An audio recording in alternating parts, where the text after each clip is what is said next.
yo soy Miros Piz y el día de hoy les voy a contar cuánto cobra un arquitecto. Y aunque no les voy a dar cifras exactas, sí les voy a contar los parámetros sobre los cuales puede influir el cobro de un diseño arquitectónico.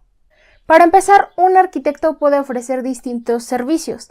A grandes rasgos podemos decir que uno es el diseño arquitectónico, que incluye el proyecto arquitectónico, y el otro es la ejecución o supervisión de obra, que es cuando el arquitecto está ahí presente en la obra y está vigilándola, y en el otro es cuando va a estar diseñando el proyecto. En este video me voy a enfocar en esa parte, en la del diseño del proyecto y el cobro de este proyecto arquitectónico. Nuevamente, a grandes rasgos puedo decir que este proyecto arquitectónico se puede cobrar de tres formas. Más adelante voy a especificar un poco más cada una de ellas. El primero es por metro cuadrado de diseño, el segundo por concepto o por plano y el tercer punto es por porcentaje. En mi opinión como arquitecta, los dos métodos de cobro mejores o que yo considero más adecuados es cobrar por metro cuadrado o por porcentaje. El otro tipo de cobro que, como mencioné, es por concepto o por plano, consiste en que alguien, un arquitecto, tiene, digamos, costos fijos.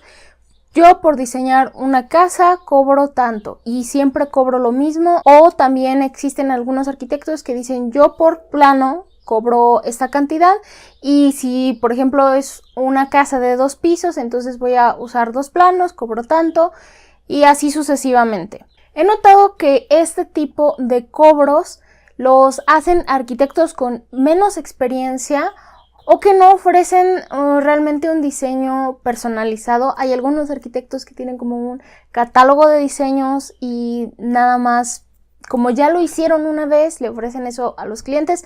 Personalmente esto lo considero como una falta de ética. Pero bueno, punto y aparte. El otro tipo, que es por plano, tampoco resulta tan conveniente, porque puede ser que para un solo diseño, un mismo espacio, necesites pues varios planos porque necesites detallar o mostrar ciertas cosas en específico. O de igual forma, si haces todo a una escala mucho más pequeña, o sea, si haces los planos más pequeñitos, vas a imprimir solo un plano, y si los haces muy grandes vas a imprimir muchísimos. Realmente eso no lo considero una guía estándar por la que se debería de cobrar, pero sí hay personas que lo hacen. Y los otros dos métodos de cobro son mucho más comunes. Por metro cuadrado de diseño, esto generalmente se cobra únicamente por el diseño, realmente no por el terreno. O sea, no porque tú tengas un terreno de 100 metros por 100 metros, por poner un ejemplo muy exagerado, no significa que vayas a construir absolutamente cada metro cuadrado de ese terreno, sino que probablemente vas a hacer, en el caso de que fuera una vivienda o una casa, una construcción mucho más pequeña. Entonces nada más estarías cobrando por el tamaño de esa construcción, aunque si también estuvieras haciendo el diseño de jardines, entonces eso también requeriría un costo porque también lo estás diseñando. Y ya que toqué ese tema de diseño de jardines, ese podría ser otro factor, que no se cobra lo mismo a pesar de que puedas estar cobrando por metro cuadrado. No se cobra lo mismo por un diseño de la vivienda o de algún espacio determinado con respecto a otro. Retomando ese ejemplo, suponiendo que sería una casa, una vivienda campestre, yo cobraría un monto por el metro cuadrado del diseño de la vivienda, una cifra solo por tener cifras redondas, $10 el metro cuadrado de la vivienda de diseño y no sé, $5 el metro cuadrado de diseño del área de jardín, o hasta menos porque es un área mucho más grande, por poner un ejemplo muy burdo. El otro tipo de cobro que mencioné es por porcentaje, un porcentaje de obra. Muchas veces se suele creer que pagar un arquitecto, que contratar a alguien para que diseñe tu casa, un profesional, es extremadamente caro. Y por eso muchos arquitectos cobran por este método, con el porcentaje. Esto se refiere a que se estima un aproximado de cuánto costaría construir, ya con sus pisos, pintura y todo, una casa o una construcción totalmente lista, cuánto costaría más o menos, y sobre de eso se cobra un porcentaje para el diseño arquitectónico. Este porcentaje puede ir desde un 2 hasta un 15%. El 15% ya es algo muy exagerado. De hecho, lo normal es que vaya desde un 2 hasta un 7%, más o menos. Los porcentajes mucho más altos son cobrados por arquitectos con muchísimo más renombre e incluso famosos. Es como si fuera un actor de cine famoso. Si un actor famoso sale en una película, va a atraer mucha más gente. Entonces esa película va a generar muchos más ingresos y también ese actor va a recibir un pago mucho mayor. Más o menos lo mismo. Cuando una construcción o un edificio tiene el nombre de un arquitecto reconocido o hasta famoso, va a valer más.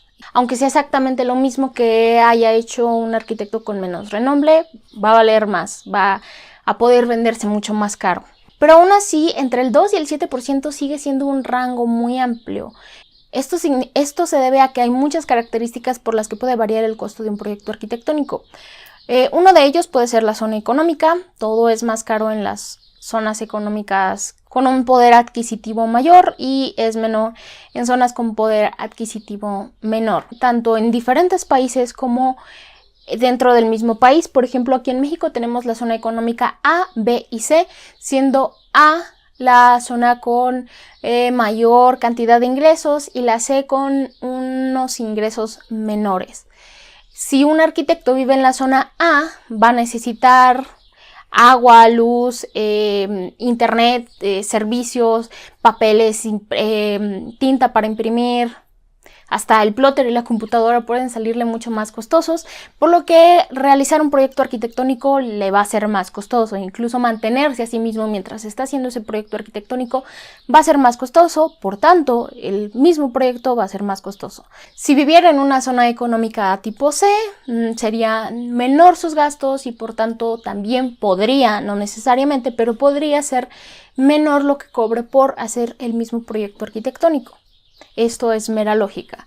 Otro factor puede ser la experiencia. Los arquitectos con menor experiencia suelen cobrar menos. Y esto no significa necesariamente que no vayan a hacer un buen trabajo. Por otro lado, también el precio suele y debería de depender de las capacidades del arquitecto. Esto sí va a influir en que pueda o no hacer un buen trabajo. Por ejemplo, en mi ciudad todos los arquitectos conocemos al arquitecto que cobra menos, el baratero. O al menos si nos preguntan todos más o menos tenemos una idea entre unos pocos arquitectos.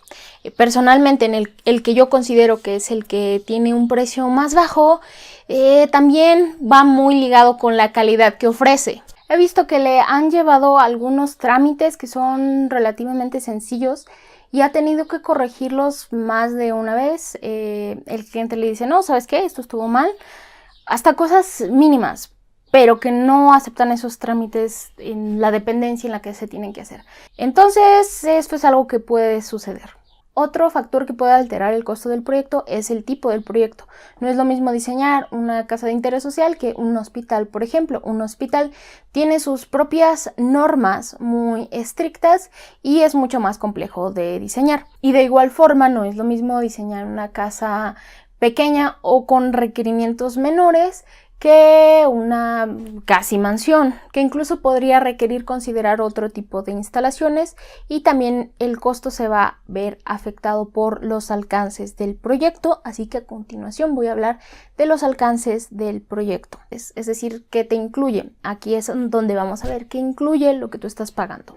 Lo que incluye tampoco es estándar. Es consideración de cada arquitecto y debe de estar especificado en el presupuesto que te presenten y en su posterior contrato. Es recomendable que siempre se haga un contrato. En ese contrato debe de especificarse un anticipo de al menos el 50% para que proteja a ambas partes. Además, en este contrato se va a especificar no necesariamente la cantidad de planos ni la cantidad de cortes, fachadas y demás, aunque bien podría, pero generalmente, y como nos enseñaron, creo yo que a todos en la universidad, que un proyecto arquitectónico incluye todos los cortes, fachadas y plantas necesarias para su correcta interpretación. Las plantas son este tipo de representaciones con las que probablemente ya están familiarizados. Es como si le quitáramos el techo a una casa o a un edificio y lo viéramos desde arriba. Las fachadas es una vista en 2D de la fachada del edificio. Puede ser una, dos o más. Y los cortes es como si tomáramos un cuchillo gigante y partiéramos el edificio y después lo viéramos directamente. Esos son los cortes, fachadas y demás. E incluso pudiera requerir el proyecto algún detalle arquitectónico, por ejemplo, algún detalle de la escalera o de algún diseño en específico que se haya hecho. Puede incluirlo. No necesariamente se especifica eso en el contrato, la cantidad de cada uno de ellos, aunque sí podría ser. O sea, algún arquitecto sí podría manejarlo de esa forma, pero lo que sí debería de incluirse en el contrato y en el presupuesto es si incluye, aparte del proyecto arquitectónico, también instalaciones eléctricas, sanitarias, hidráulicas, estructura, cimentación, etc. Todo lo que te he dicho hasta ahora únicamente incluye o se refiere al proyecto arquitectónico. Ese porcentaje entre el 2 y el 7% generalmente es únicamente del proyecto arquitectónico. Puede ser que algunos arquitectos cobren un porcentaje un poco más alto y es porque incluyen algunas instalaciones o algo más sobre lo que te nombré. También debe de especificarse si ese costo incluye el archivo editable. Generalmente no. Lo más común es que no. Este archivo editable cuesta. Y esto va también para arquitectos que estén trabajando para otro arquitecto o despachos de arquitecto que pudieran estarle haciendo algún render o hasta un proyecto arquitectónico. Se debe de especificar si se incluye el archivo editable o no. Este archivo no es gratis. Si se está incluyendo es porque este archivo editable ya se consideró en el presupuesto, o sea, ya se está cobrando, pero realmente no es gratis. También se especifica si incluye renders y generalmente se especifica la cantidad de renders. No es obligatorio que se incluyan, a pesar de que están muy de moda, pero sí suele especificarse cuántos son y de qué tipos, si exteriores o interiores. Además, se especifican los tiempos de entrega y los métodos de pago, si se realiza el pago en una, dos o más exhibiciones y a qué plazos de ser más de una exhibición y a qué tiempo estaría comprometido a entregar el arquitecto el proyecto arquitectónico, además de cuántas revisiones, importante, cuántas revisiones va a tener el proyecto arquitectónico y a qué plazos, además de hasta qué punto se pueden realizar cambios. Ese es un acuerdo al que podría llegar cliente y arquitecto, pero que debe de especificarse en el contrato. Lo que yo hago personalmente es hacer una combinación de cobrar por metro cuadrado y por porcentaje. Sé que es algo que hacen también otros arquitectos. No se hace un presupuesto así detallado exactamente de cuántos tabiques y cuánto material y mano de obra costaría hacer una vivienda. No se hace así, sino que se hace más o menos un estimado de cuánto podría costar una construcción de ese tipo, de ese tamaño, y sobre de eso se toma el porcentaje. Y yo procuro que ese porcentaje que estoy tomando más o menos se equilibre con el precio por metro cuadrado para que vaya de acorde al tipo de construcción. Esto es algo que hacen también muchas personas y como mencioné, ese porcentaje es mínimo, del 2 al 7%. Creo que muchas personas consideran que es caro contratar a un arquitecto más que nada por desconocimientos. Me ha tocado ver publicaciones de personas que tienen muchísimos seguidores que ponen, por ejemplo, ¿qué harías si ganas 100,000 pesos mexicanos libres de impuestos? ¿Qué harías con 100,000 pesos tú? Y algunos jóvenes comentan, me compraría un carro, un terreno y una casa. Las tres cosas. Lo que resulta un poco gracioso y triste. Aunque casi siempre estas personas que comentan eso son bastante pequeños, menores de edad. Aunque sí me ha tocado ver ese tipo de pensamiento, no tan exagerado, pero sí me ha tocado ver ese tipo de pensamiento en personas más grandes y que están planeando construir, muchas veces no se tienen en cuenta los costos reales de una construcción y se piensa que va a ser mucho menor o que con cierta cantidad de dinero puedes hacer algo mucho más grande de lo que realmente se puede. Y esto también es algo en lo que te puede y debería de ayudar un arquitecto, decirte más o menos con el presupuesto que tú tienes qué tipo de construcción podrías lograr y también cómo optimizar tu presupuesto, cómo más o menos alcanzar las metas que tienes, pero con tu presupuesto. A lo mejor puede ser una versión un poco más light, pero sí parecida a lo que tú tienes pensado, pero más realista con tu presupuesto. Creo que en la mayoría de los casos de ahí nace la creencia de que los arquitectos cobran demasiado, de que se cree que la construcción de sus sueños va a costar mucho menos de lo que realmente costaría, y entonces cuando el arquitecto hace el presupuesto o les dice cuánto le cobraría por el proyecto, les resulta una cantidad exorbitante porque piensan que construirlo va a ser mucho menos de lo que realmente sería. Pero bueno, aún así puede ser que haya personas que consideren que esto es sumamente costoso porque ya dije que ni siquiera es obligatorio que tenga renders, que generalmente no incluye ni diseño de instalaciones eléctricas, sanitarias, estructura, nada de eso. Entonces, ¿por qué es tan carísimo si nada más se trata de hacer un dibujito de algo que ya hasta le dije al arquitecto que es exactamente lo que quiero, cómo lo quiero, cuántos cuartos, y nada más tiene que ponerlo todo junto y dibujarlo y ya? ¿Por qué es tan caro? Bueno, porque diseño y dibujo no son sinónimos. Diseñar y dibujar no es lo mismo. Tengo un video entero hablando del tema que les voy a dejar por aquí arriba. Y ahí les compartía una analogía que creo que viene muy bien. Dibujar es como escribir. Y diseñar, en este caso una casa, diseñar es como escribir un libro. Cualquiera o la gran mayoría podemos escribir. Es relativamente fácil, es facilísimo, cualquiera puede escribirlo, pero no cualquiera tiene la capacidad de escribir un libro completo, y mucho menos un buen libro que entretenga o que enseñe algo o que te deje algún mensaje o que te haga leer 1000 páginas. No cualquiera puede hacerlo. Lo mismo pasa con el diseño y el dibujo arquitectónico.